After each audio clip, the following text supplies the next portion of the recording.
कहते हैं अगर पैसा हो तो इंसान सब कुछ झेल सकता है, लेकिन हर एक मामले में ऐसा नहीं है।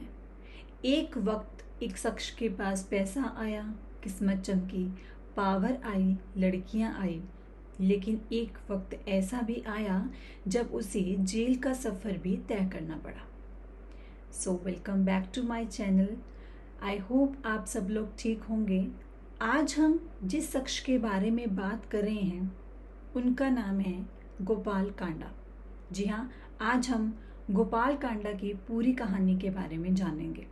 जिनके पास पहले गरीबी थी, फिर पैसा आया, पैसे से रुतबा बढ़ा, पावर भी मिली और लड़कियां भी मिली और जेल का भी सफ़र तय करना पड़ा। लेकिन एक बात जो गोपाल के मन में हमेशा से थी वो ये कि एक दिन वो जेल से ज़रूर बाहर होगा, और उसके पीछे वजह थी उसकी बेशुमार दौलत। साथ ही साथ उसके कई रिश्तेदारों ने भी उस वक्त उसका साथ नहीं छोड़ा। गोपाल कांडा के जीवन में एक ऐसा वक्त भी आया जब उन्हें ये लगा कि पैसा ही सब कुछ है, पैसा है तो रिश्तेदार हैं, और फिर पैसे वाले की गलत हरकतें भी सही लगने लगती हैं। यानी अगर हम कहें तो गोपाल कांडा को ये लगता था कि अगर पैसा है तो पूरी दुनिया उनकी मुट्ठी में है। दिल्ली के चर्चित गीतिका शर्मा सुसाइड केस में फैसला आ गया है।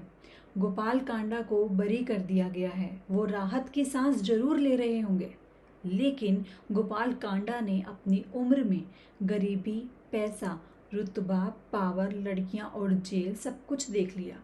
कभी वो खराब हो चुके रेडियो टीवी रिपेयर किया करता था, लेकिन भगवान ने गोपाल के लिए कुछ अलग ही सोच रखा था। गोपाल के सपने बहुत बड़े थे। गोपाल ने रेडियो रिपेयर की अपनी दुकान पर ताला लगा दिया और अपने भाई गोविंद कांडा के साथ मिलकर एक नया धंधा शुरू किया।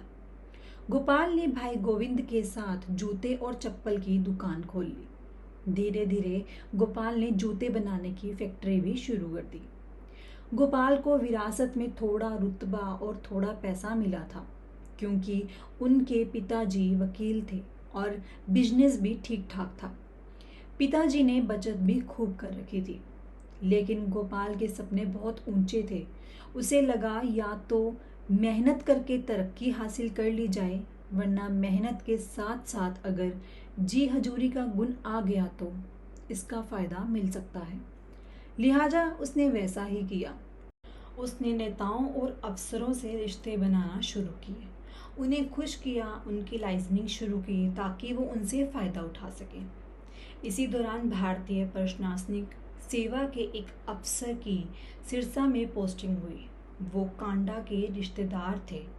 इस आईएएस अधिकारी का ट्रांसफ़र गुरुग्राम में हो गया। उस वक्त गुरुग्राम की शक्ल सूरत बदल रही थी। हुड्डा में इस अधिकारी की पोस्टिंग हो गई और 2007 में गोपाल कांडा ने अपने पिता के नाम पर मुरलीधर लखराम के नाम एयरलाइंस शुरू कर दी। MDLR airlines. हालांकि एयरलाइंस ज़्यादा दिनों तक नहीं चली। इसके साथ साथ कांडा ने एक के बाद एक कई नए बिजनेस खोले। इनमें से कई बिजनेस चले, कांडा ने खूब कमाई की और उससे दूसरा बिजनेस खोला। ये सिलसिला बढ़ता चला गया, प्रॉफिट होता चला गया। कांडा ने इस दौरान कई प्रॉपर्टीज़ खरीदी, बेची और खूब मुनाफा कमाया, सेविंग की और ऐश की ज़िंदगी बिताई। Gopal Kanda hotel, casino, property dealing, school, कॉलेजों और लोकल न्यूज़ चैनल का मालिक बना। गोपाल कांडा ने साल 2009 में निर्दलीय उम्मीदवार के रूप में चुनाव लड़ा और जीता भी।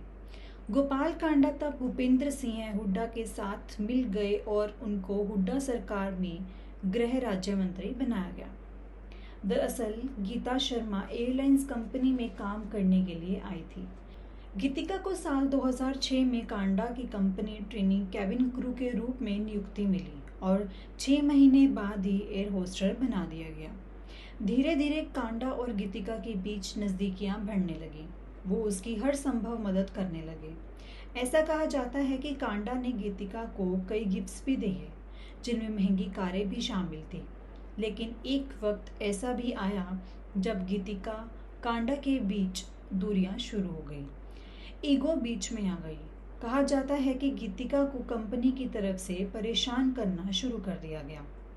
इसमें कांडा का साथ दिया कंपनी में काम करने वाली अरुणा चड्ढा ने।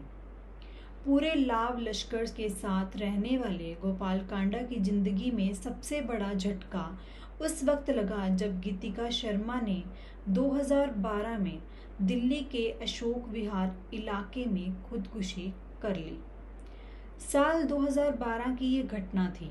खुदकुशी के पीछे क्या नौकरी जाने का डर था या फिर कुछ ऐसे राज थे जो दफन हो गए, इसके बारे में ज़्यादा जानकारियां सामने नहीं आई। कुछ वक्त बाद गीतिका की मां ने भी खुदकुशी कर ली। गीतिका केस में गोपाल कांडा का जेल का सफ़र तय हो गया। वो 18 महीने तक जेल में रहे। गोपाल कांडा अब चाहता कि वो किसी तरह से दोबारा पावर में आ जाए। बाद में उसकी बेल हुई। गोपाल कांडा ये भी सोच रहे थे कि आखिर क्यों गीतिका के चक्कर में पड़े, लेकिन ये बात भी सच है कि गोपाल को इस बात का अंदाजा भी नहीं था कि गीतिका ऐसा कदम उठा लेगी। कोर्ट में बड़े बड़े वकीलों ने उनके लिए बहस की। ट्रायल चलता रहा। इस दौरान गोपाल कांडा की कई कंपनियां बंद हो गई, लेकिन गोपाल कांडा ने इतना कमाया था कि अब वो आराम से पूरी जिंदगी ऐश के साथ बिता सकता था। पावर की चमक बनी रहे, इसके लिए कांडा ने फिर खेल खेला। वो कुछ विधायकों को अपने साथ लेकर सरकार बनाने के लिए दिल्ली की तरफ चल पड़े। 2019 में जब बीजेपी बहुमत के आंकड़े से पीछे रह गई, गोपाल कांडा ने समर्थन का ऐलान कर दिया, लेकिन उसके पुराने पापों की वजह से बीजेपी ने उससे किनारा कर लिया और दूसरी पार्टी के समर्थन से सरकार बना ली। अब 2023 में कांडा को अदालत से बरी कर दिया है। जाहिर है आने वाले वक्त में अब कांडा क्या सोच रहे होंगे ये तो वही बता सकते हैं, लेकिन अभी भी हाई कोर्ट और सुप्रीम कोर्ट जाने का मौका पुलिस के पास है। अब देखना होगा कि पुलिस इसका क्या रुख लेती है, क्या सेटिंग का खेल होगा या नहीं, ये देखना दिलचस्प होगा। तो दोस्तों, अभी तक जो भी जानकारी थी वो हमने आपसे शेयर की। इस मामले में और भी कोई जानकारी आएगी वो भी हम आपसे ज़रूर शेयर करेंगे। तो चलिए दोस्तों, मिलते हैं ऐसे ही और भी सच्ची और अच्छी जानकारियों के साथ। धन्यवाद।